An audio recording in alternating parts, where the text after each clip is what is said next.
मैले पटक पटक कार्यपालिका मिटिङ बस्दैपछि यो कार्यक्रमलाई अगाडि बढाइदिनु, हामीलाई एउटा अधिकार दिनुहोस् भनेर कार्यपालिकालाई भन्दै गर्दा अब हामीलाई विविध कुराहरू देखाएर काम गर्न सकिएन। हाम्रो चाहिँ कार्यकाल पनि पुरा हो।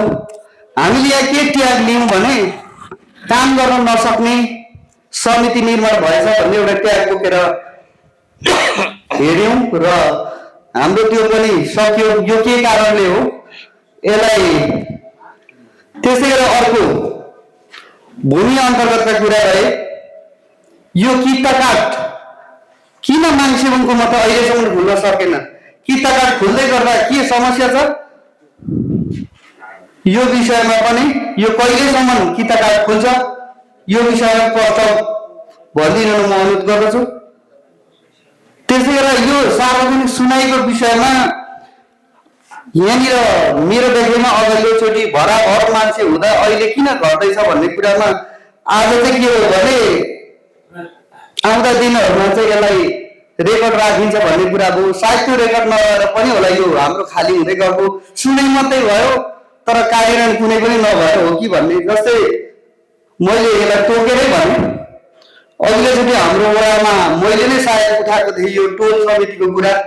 अहिले हरेक ठाउँमा टोल समिति मार्फत कार्यक्रमहरू गर्दाखेरि अब धेरै चाहिँ सहज तरिकाले होइन सिलसिलाबद्ध जान्छ भन्ने कुरामा यो अगाडि नै उठाइयो तर पनि यो कुनै सुनै भएन। सायद त्यसको परिणाम पनि यो आजको यो खस्किदो जनमार्च हो कि जस्तो लाग्यो। र अर्को कुरो रह्यो, मैले धेरैवटा प्रश्न भन्दैछु अनि अर्को रह्यो दीर्घकालीन योजना। दीर्घकालीन योजनामा के सुझाव दिन चाहन्छु भने यो मेरो बुझाइ है, वास्तविकता त अर्को पनि हुन सक्ला तर मेरो बुझाइ के छ भने दीर्घकालीन योजना गाउँपालिकाले विनियोज गर्दै गरेको रकमहरू जो कुनै पनि व्यक्ति वा व्यवसायीलाई त्यो योजनाको लागि पैसा छुट्याइदै छ भने यदि त्यही शीर्षकमा त्यही योजना अर्को ठाउँलाई किन दिँदैछ? जस्तै मैले सानो एक्जाम्पल दिएँ, मोरिङ्गाको कुरा यहाँ आउँदैछ भने त्यही मोरिङ्गाको कुरा लिएर 2 नम्बरलाई 3 नम्बरलाई दिँदैछ, 4 नम्बर। त्यो चाहिँ एक्जाम्पल हो, त्यो चाहिँ भएको छैन। जस्तै मैले त्यो भन्न खोजेको त्यो किन भइरहेछ भने त्यो चाहिँ चित्त बुझाइदिउँ न त सबैलाई दिएर, आखिर यो बजेट आएको बेलामा सबैलाई दिउँ चित्त बुझाइदिउँ भन्ने मात्रै हो। तर के छ भने जुन व्यक्ति जुन विषयमा लागि परेको छ उनलाई प्रेरणा दिँदै उनलाई अझै पनि त्यो विषयलाई माथि लानको लागि साथ र सहयोग दिनुपर्छ भन्ने लागेको हो मलाई। मैले जोडिहालेँ न अलिकति। अब हाम्रो अध्यक्षज्यूले बुझिसक्नु होला सायद। बेसरको कार्यक्रम हामी गर्दैथ्यौँ, हामीले गर्दैथ्यौँ हामी प्याकेजिङसम्म पुगेका थियौँ तर ठ्याक्कै त्यही बेसरको कार्यक्रम अर्को वडामा पनि गयो।